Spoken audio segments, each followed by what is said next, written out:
Pilot, air hostess, airport staff, ఏ job అయినా aero falcons తోనే సాధ్యం. కోర్స్ చేయండి, జాబ్ కొట్టండి. Contact now. Hi hello welcome to post 360. నేను మీ మురళి రాపల్లి. ఆలోచించిన ఆశాభంగం మంచి తరుణం మించినా దొరకదమ్మా. మా బండి దగ్గరికి రండి.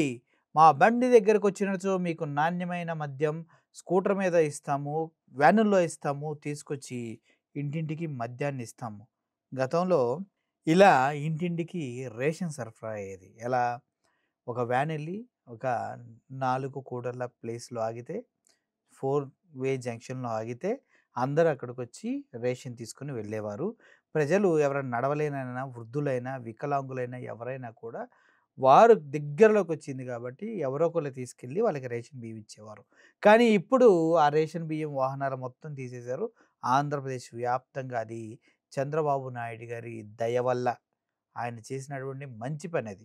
ఇంటింటికి రేషన్ని తీసేసి ఇంటింటికి మద్యం అనే పథకాన్ని ప్రవేశపెట్టారు ఆయన. ఆయన ఇంటింటికి మద్యం అనే పథకాన్ని ప్రవేశపెట్టిన తర్వాత బెల్ట్ షాపులకు లెక్కలేదు. ఓమ్నీస్లో, వ్యానుల్లో కాటన్ల కొద్దీ మద్యం బాటిల్ని సరఫరా చేస్తున్నారు. ప్రతి కిల్లి కొట్టు దగ్గర నుంచి, కిరాణా షాప్ దగ్గర నుంచి, కూల్ డ్రింక్ షాప్ ఏంటి, ఇందు గలదు అందు లేదని సందేహం వలదు, ఎందెందు వెతికినా అందందు మద్యము గలదు అంటూ ఆంధ్రప్రదేశ్ 3 బాటిళ్ళు 4 క్వార్టర్లతో అల్లాడిపోతూ అంతంతగా ఎదిగిపోతూ ఉంటే అసలు ఏమనుకోవాలి మనం? అభివృద్ధి అంటే ఇది కదా.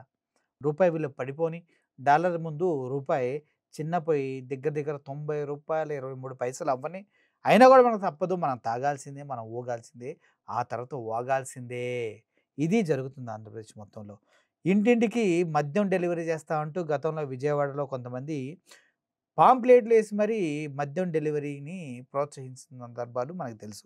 అయితే ఇప్పుడు కొత్తగా అదే ఇంప్లిమెంట్ చేస్తూ ఆంధ్రప్రదేశ్ వ్యాప్తంగా ప్రశాంతంగా ఒక స్కూటర్ పెట్టుకొని, మన ఇవి ఉంటాయి కదా, యాక్టివాలు, జూపిటర్లు, ఇలా చిన్న చిన్న ప్యాషనోలు బండ్లు ఉంటాయి కదా, దాని ముందు ఎలాగో కొంచెం ఖాళీ ఉండింది. ఆ ఖాళీలో 2 బ్యాగులు వేసుకొని ప్రశాంతంగా ఇంటింటికి తిరిగి మద్యాన్ని అమ్ముకునే వెసులుబాటు ఈ గవర్నమెంట్ కల్పించింది అనమాట. ఒక్కసారి ఆ విజువల్స్ చూడండి. ఆ తర్వాత నేను దీని గురించి అద్భుతంగా మాట్లాడతా, డెఫినెట్గా మాట్లాడతా.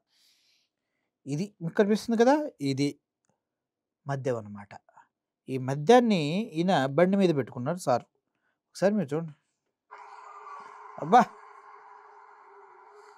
ఇలా అడిగిన వారికి అడగని వారికి క్యాన్వాస్ చేసి, అంటే మైక్ ఇలా పెట్టుకొని, రండమ్మా రండి, మీ ఇంటి వద్దకే మద్యం, తాగిన వారికి తాగినంత, దోచుకున్న వాడికి దోచుకున్నంత అంటూ వాళ్ళు మద్యాన్ని అమ్ముతూ ఉన్నారు. ఏం చేద్దాం వీళ్ళని?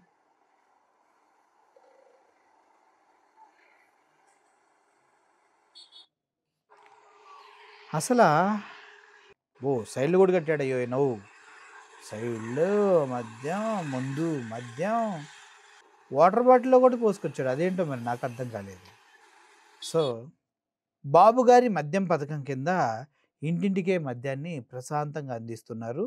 ఏపీలో ఈ దారుణాన్ని చూసిన తర్వాత అర్థం చేసుకోవాలి ఎంత దిగజారిపోయి వ్యాపారులు బిహేవ్ చేస్తున్నారు అని.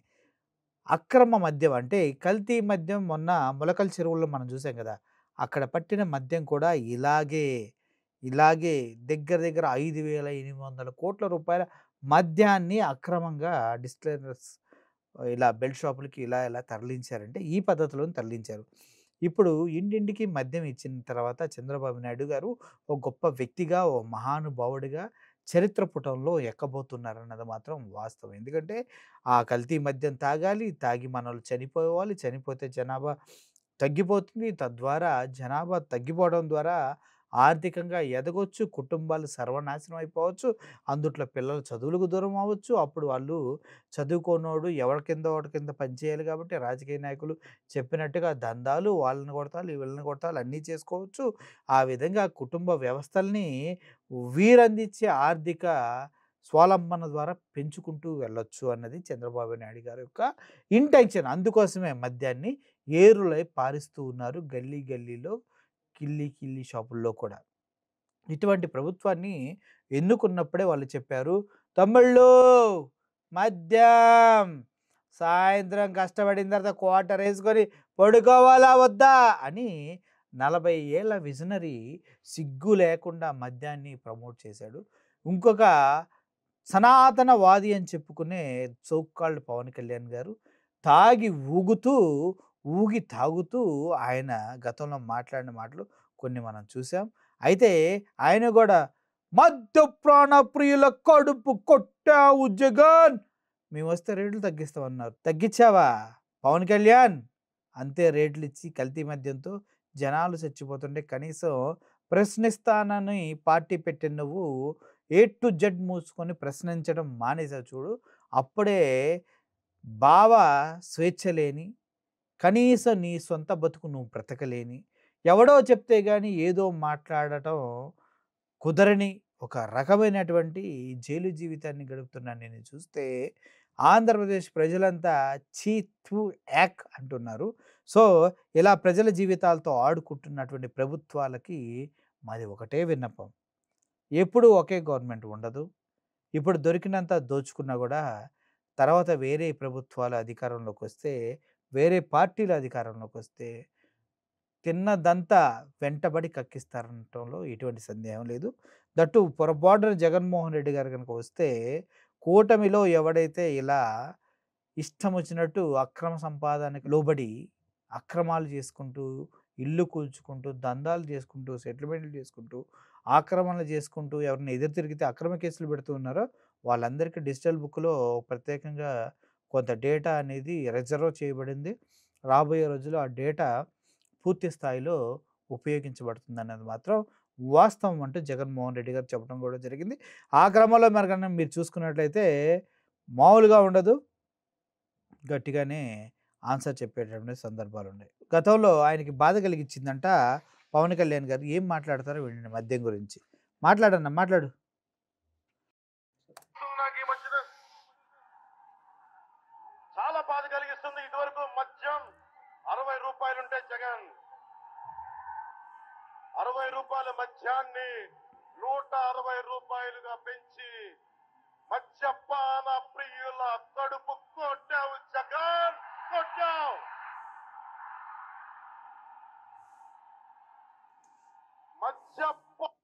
మరి కల్తీ మద్యం 5,800 కోట్లు దొరికింది మొలకల చెరువులో, నువ్వు ఎక్కడ పడుకున్నావు పవన్ అని అడగొచ్చా ప్రజలు?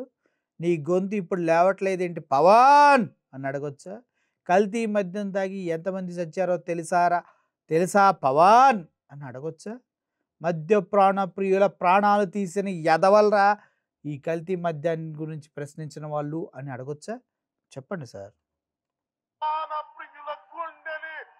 నువ్వు దోచావు జగన్, నిన్ను క్షమించకూడదు. 60 రూపాయల మందుని 160 రూపాయలు చేశావు జగన్. అన్నిటికంటే ఈ డ్రామా డైలాగులు అప్పుడు చెప్పాడు మరి ఇప్పుడు ఏమైంది ఈయనకి? ఈ డ్రామాలో చేస్తూ ఉంటారు పంచోలి అని, అలా మనోడు కూడా గట్టిగా నోరు తెరిచి అప్పుడు అడిగాడు కదా, ఇప్పుడు ఏమైంది నోరు పడిపోయిందా? ఎవడో కీస్తే కానీ అరవదా? చచ్చినా పర్లేదా? మొలకల చెరువులో అంత కల్తీ మద్యం దొరికినా పర్లేదా? ఇంటింటికి బెల్ట్ షాపులు వచ్చినా పర్లేదా? ప్రతి ఇంటికి ఇలా బైక్ మీద మద్యాన్ని సరఫరా చేసినా పర్లేదా? సిగ్గుందా నీకు?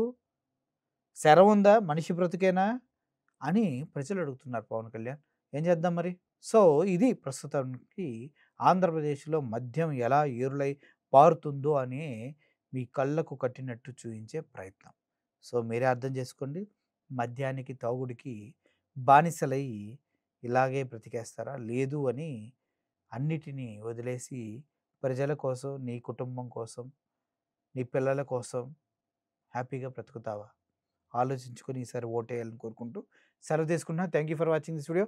Murali signing off. Thank you so much. Pilot, air hostess, airport staff ఏ జాబ్ అయినా ఏరో ఫాల్కన్స్ తోనే సాధ్యం. కోర్స్ చేయండి, జాబ్ కొట్టండి. Contact now.